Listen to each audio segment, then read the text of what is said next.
For Bravo, take 4, A mark. Set. Action! This is the behind-the-scenes story of the Barrow Freedom Fighter Film. A truly historic film based on the life of the Right Excellent Errol Wharton Barrow, who led Barbados to independence in 1966. And became the first Prime Minister of Barbados. My name is Nadia Sarmova. My name is Mike Barnett. Hi, I'm Marietta Carter Narcisse. I'm Director of Photography of the Barrow Project. I function as writer, director, and co-producer on the Barrow Freedom Fighter Film.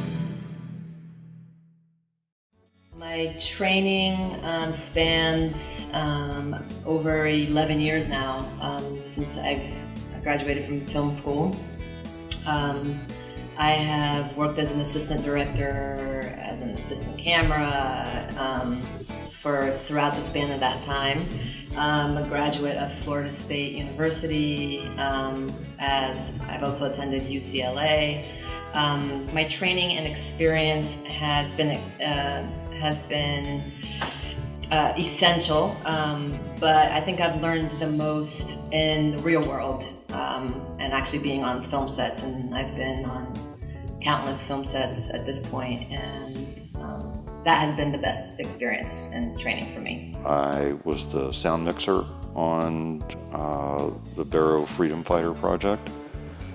I've been recording sound for about 40 years and kind of came up through the ranks. I've done a little bit of everything in the film business, including shooting, editing, working lighting, but I do sound for a living, and I didn't really learn any of it in college. It was mostly through School of Hard Knocks and learning it the hard way. And I am here excited to work on this Errol Barrow project with Marcia, makeup, hair, wardrobe producer. As a department, costumes, makeup, and hair coupled with the right cinematography bring the director's vision to life. It's magical when it happens correctly. Our work only looks as good as it's lit. Film is such a collaborative effort. It's like a well-oiled machine. Every part of the machine needs to be working properly in order for that machine to perform. When you're doing a period piece of this nature, something that is historically correct and already documented, there's a certain amount of research that has to take place prior to shooting. From a visual standpoint, we, costume, makeup, and hair, have to make sure that what is on screen is relatable to the audience. So our work needs to accurately reflect what the period looks like as far as the clothes, belts, shoes, hats, gloves, jewelry, etc. Hairstyles have to be accurate, and eyes and lips and nails must reflect the colors of the period. Why? Because that's what the audience identifies with. So we are a very critical and integral part of the film. I've been a cinematographer for a number of years. I've done a lot of documentaries, a lot of feature films. I'm also a director cinematographer, also directed many films, and so I've been in the business about 30 years. Started out as a photographer, so I was a photographer. I'm the son of a photographer, so I've actually been taking pictures since I've been 15 years old. So I've been involved in the visual aspects of photography for a long time.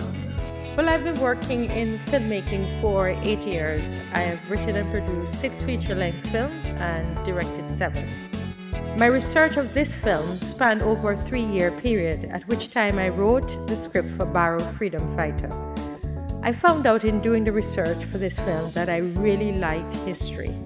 Although in high school I thought history was the most boring subject ever. But I must say I totally enjoyed doing the research, which then made the writing possible. As director, I was responsible for creatively translating the film script into images on the screen.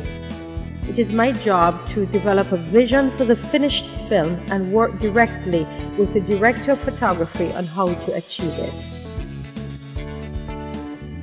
Essentially, the role of the AED department, it's best to think of it as a spider web, with the center of the spider web being the hub, which transmits all the information to the other departments.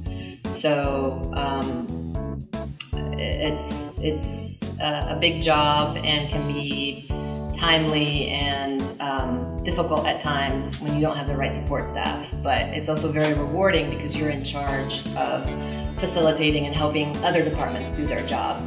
My job was to basically take interesting visuals of this project in the interviews and also in the reenactments. So the real fun part, of course, of doing reenactments where you basically have a vintage kind of situation that you're trying to explore visually and trying to achieve something that's interesting, so that was the biggest challenge. I work closely with the cinematographer and try to arrange with him to have a shot that I can get a microphone in somewhere. The challenges are great. One of the largest challenges that we had was when we were shooting the Prime Minister in his office. 100 yards away or less were the trolleys out on the street and lots of honking horns and motorcycles and trucks. So there were numerous challenges in that respect everywhere. At Parliament was a big boomy room. That was a challenge. Not a lot you can do about that, but we got it as quiet as we could. And just everywhere you go on this earth, there's noise. And unfortunately, I can't make it all go away. I think my greatest challenge was not having enough trained personnel to supervise each department, which would have given me more uninterrupted time with our lead actors. I was constantly doing 3 and 4 things simultaneously. So in the middle of applying Adrian's lace wig, out of the corner of my eye I would notice something and I would excuse myself from him to address what I could see. My head was constantly moving to keep an eye on what was going on around me. That made it a little bit tough.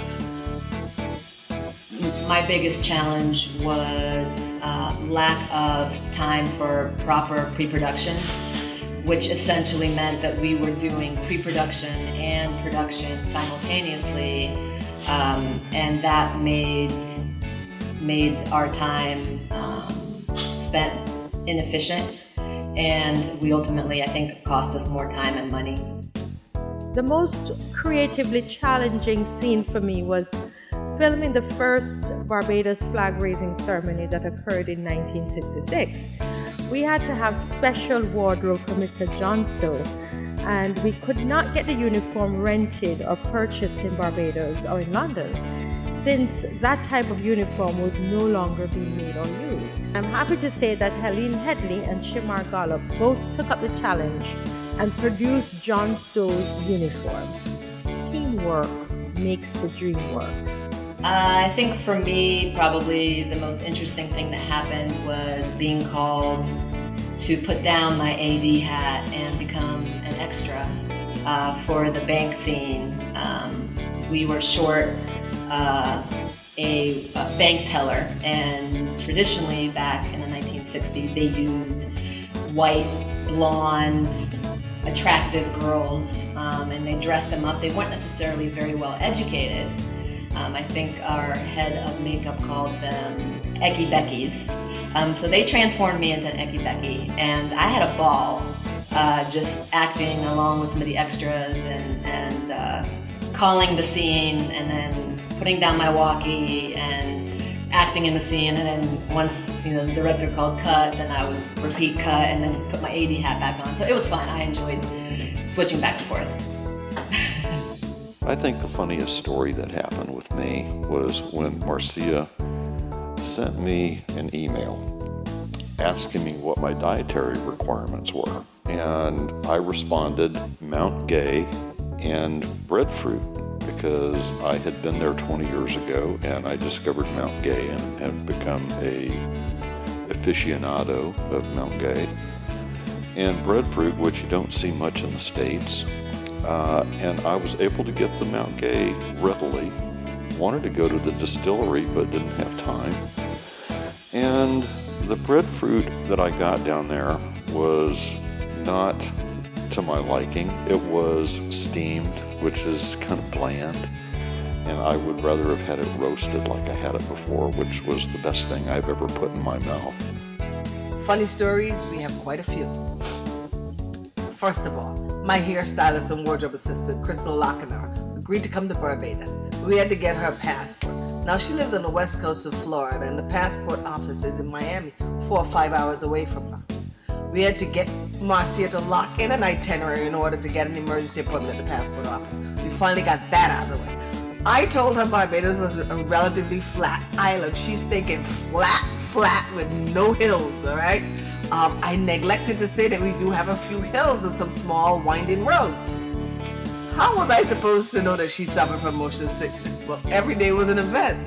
She had to have her Eclipse crackers and ginger ale to help control the motion sickness from St. James all the way to Codrington College. It was a daily chuckle. Second, some of our costumes, when ordered, were shipped to my home address in South Florida and arrived right after I left for Barbados. Needless to say, we had to find a way to retrieve them and get them into Barbados. Thanks to a friend of a friend, we were able to get someone to fly up and bring them back to Barbados.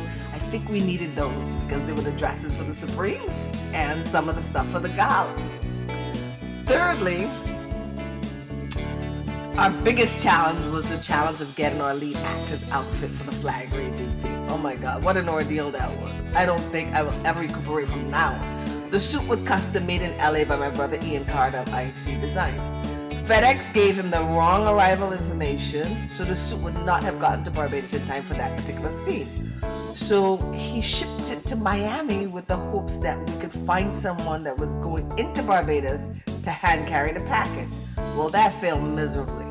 So it is now somewhere between 12 p.m. and 1 a.m. in the morning. I worked like 12, 14 hours that day, and I've called, text, Facebook, WhatsApp, every single person that I could think of to find someone who might know someone who could help me get that suit into BIM within a few hours.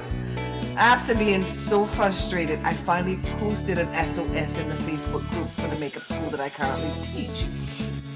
And I posted, does anyone have a valid passport and can fly and get on a plane within a couple of hours to fly to Barbados? That was my last resort. In a couple of minutes, I started getting responses, many of which I had to quickly eliminate. Finally, one of my former students said, yes, I have a valid passport and I'll do anything for you. I was like, oh my God. I called her immediately and then had her call Ian. We booked the ticket. The caveat was she had to be back in Florida in time to catch an 8 a.m. flight the next day. As long as she could get back to Florida in time, it wasn't a problem for her. Well, she lives in Port St. Lucie, which is a good 2 hours drive from Miami. The package was shipped from LA to the Ramada Hialeah. She arrived at the Ramada Hialeah at 7:30 a.m. I know that poor child didn't get any sleep. FedEx arrived 5 minutes after her at 7:35. She signed for the package, jumped in the hotel shuttle, and took the 10 a.m. flight from Miami to Barbados. Got off the plane, handed Dave the package with only 15 minutes to spare. She walked right back into the departure lounge, hopped back on the same flight she got on to fly back to Miami. We are problem solvers. That's what we do. I didn't get any sleep, but most important, we delivered. And that's what it's about, delivering. What I loved most about being in Barbados was the people. I met some fantastic people, just really beautiful souls, followed by the food. I loved roti, which is this traditional, I think it's got roots in India, and I love Indian food, so it definitely pleased my palate. And then, of course, the ocean, which unfortunately I didn't get a chance to spend much time at the ocean because our schedule was just so hectic, but it's just, I think maybe a couple hours the entire 3+ weeks we were there. And it was beautiful water, crystal blue, walk through it and see your feet, and very warm and just lovely. Being able to go scuba diving in beautiful, pristine water. And beach diving, it was just something I've never done before. But from a professional standpoint, it's so beautiful. There's just so much beautiful architecture. There's so many opportunities to create interesting images that's probably what I love the most about it. The thing I like most about Barbados, and I have from the first time I went there, are the people. The almost constant breeze, which is just really to my liking. That and Chefette. I really love the fact that the Barrow Freedom Fighter set was a teaching set. We had experienced film and acting personnel guiding and imparting valuable knowledge to those who were not as experienced. We had trainees in every department: makeup, craft services, wardrobe, hair, AD, camera, and sound department. Training actually started in the pre-production of the film and continued to post-production and marketing. In total, we are thrilled to announce that through the step-by-step film apprenticeship program, we have trained over 120 local persons in filmmaking over a period of 9 months. We want to specifically thank the Human Resource Development and the Ministry of Youth, Sports and Culture for making this training aspect of the Errol Barrow Film project a reality. Funding for this film, like most films in the Caribbean, can be very difficult to attain. However, we must make mention of our ultra platinum sponsors, Goddard's Enterprises Limited and Quartz. There are many other companies and government entities which sponsored, and we want to say a very big thank you to them. We were able to complete the filming of Barrow Freedom Fighter. We worked together using the very little resources that we had. We are thrilled to report that over 120 people were trained in filmmaking over the period, and another 150 persons were employed in the Barbados film industry through the making of Barrow Freedom Fighter. Truly, teamwork makes the dream work.